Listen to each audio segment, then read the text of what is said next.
We basically wanted to try a bunch of different demos to see what worked inside of VR. And then from that point, we kind of expounded on them. We wanted to do a little bit more storytelling.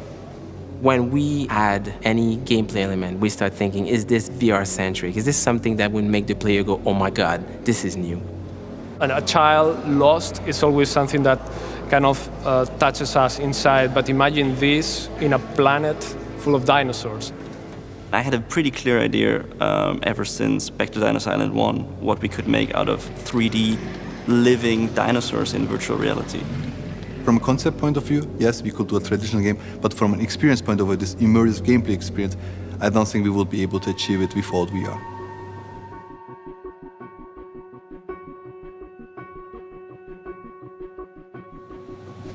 If you think about it, it ticks off all the boxes.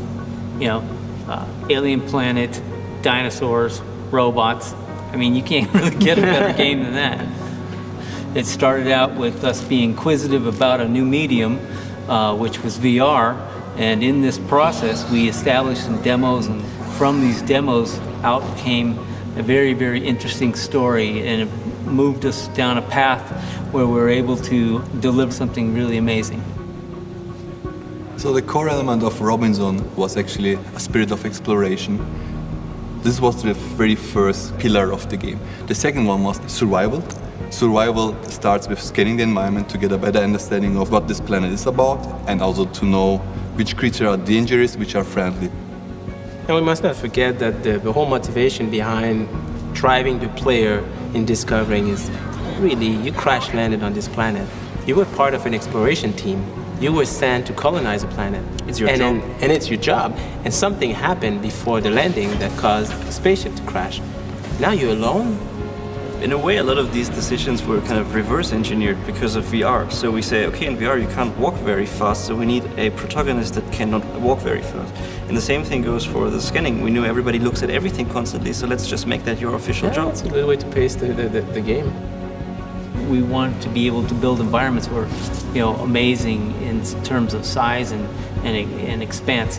However, we have to have a robot delivering narrative and driving us through a level, you know, so we don't wander off into vast expanses. So a lot of times we had to think through game design that allowed us to stay somewhat linear. It is an open map and you can go anywhere you want, but we kind of drive it so we get the best performance we can. Still, there is a lot of things to learn even for the users of VR.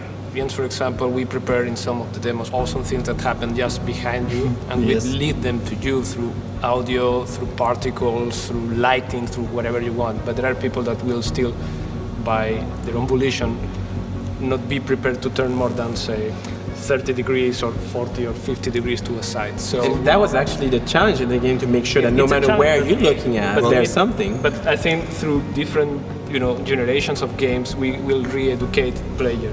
Imagine what it is to sneak, like you would sneak like in Jurassic Park behind the kitchen. Remember that sequence? But imagine that in VR now, where you're actually the one leading the camera.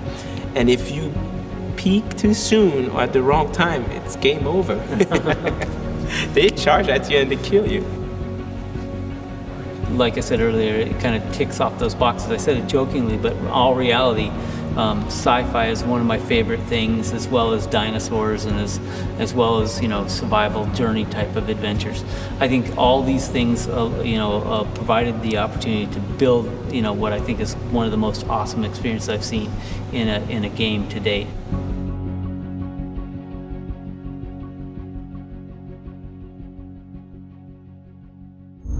Achieved with CryEngine.